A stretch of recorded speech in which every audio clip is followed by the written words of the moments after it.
William, I want to turn to talk about the column that you have written for the newspaper today, which is about China. But it's more than that. It's about the opportunism, I suppose, but the fact that Donald Trump is partly to blame or partly responsible, depending on how you look at it. Your argument seems to be that China has spotted this opportunity and is now going to take full advantage of it. Are you concerned about that? Well, yes, I am, because the United States has identified for years now, from the first Trump administration, China as its main strategic rival in the world. We are allies of the United States. But this is being seriously mishandled now. India is being driven almost into the arms of China, along with Southeast Asian countries. The withdrawal of the United States from things like the World Health Organization, then allowing China to step in, giving more money to that and dominating more of those international organizations, and winning friends across Latin America and Africa. And I'm arguing in my column, this is not cost-free. Eventually the bill for this falls due. And it will come in a whatever form, an earlier crisis over Taiwan that would affect the whole world economy, or something else that we can't foresee. But it is a really bad execution of foreign policy, because it's China that is getting stronger in the world, not the United States, under the policies being pursued by the White House. And how do you see the role of Narendra Modi in India here? Because he's very prominent in the photos that have been taken at this meeting between Putin, Xi and Modi, obviously. And there is a question about sort of where India sees itself in the world now in relation to China. Well, India is a proudly independent nation and civilization, and you have to treat it like that. And that's one of the points in my column, that you do have to understand the other countries that you're dealing with. So if you start bullying India, with threats of 50% tariffs, you'll find they don't actually back down. They go and make friends with somebody else.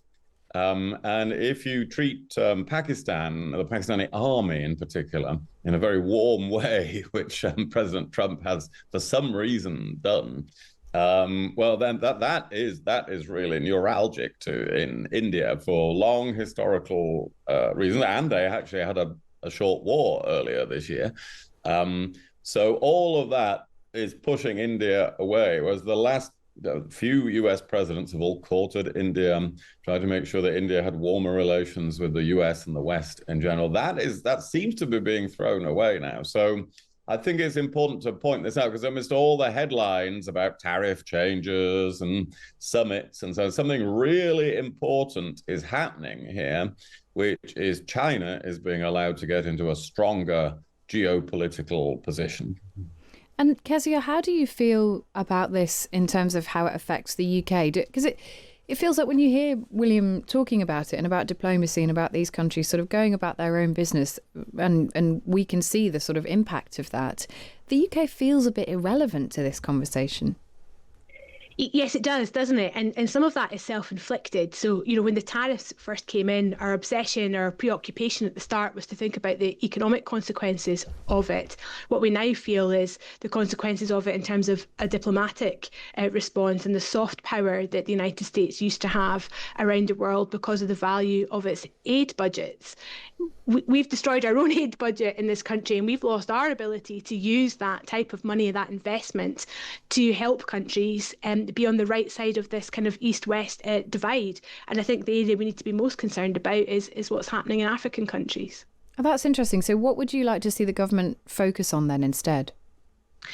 Well, I'm looking for a few of the greatest hits from 1997, but I would like a Labour government to return to serious investment in international aid, understanding that investing in developing countries improves all of our collective national security, and that when those countries are looking for investment in their infrastructure for their future, that is also an economic opportunity for us too, if it's done in the right way.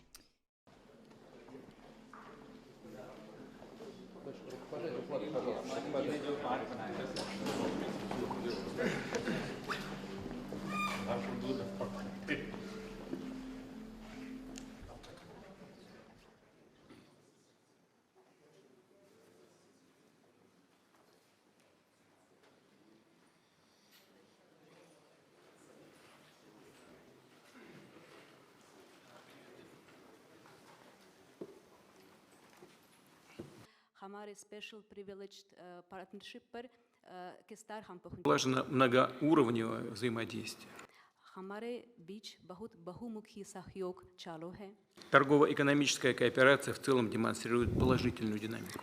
व्यापार में सकारात्मक गतिशीलता देखने को मिलती है। Развивается туристический обмен. पर्यटकों का आदान प्रदान विकसित हो रहा है। Мы тесно координируем наши усилия на международной арене.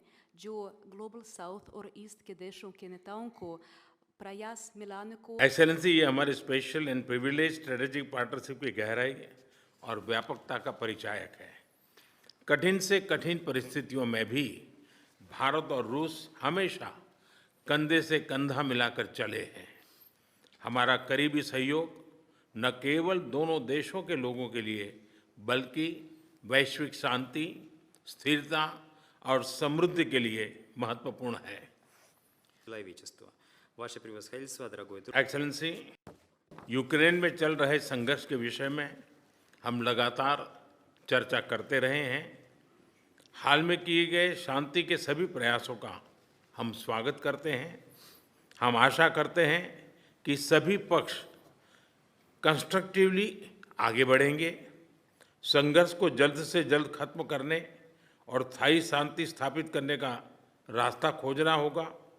ये पूरी मानवता की पुकार है। एक्सेलेंसी, एक बार फिर आपका मैं हृदय से बहुत बहुत धन्यवाद करता हूँ। Страну и для обеспечения глобального мира, стабильности и процветания.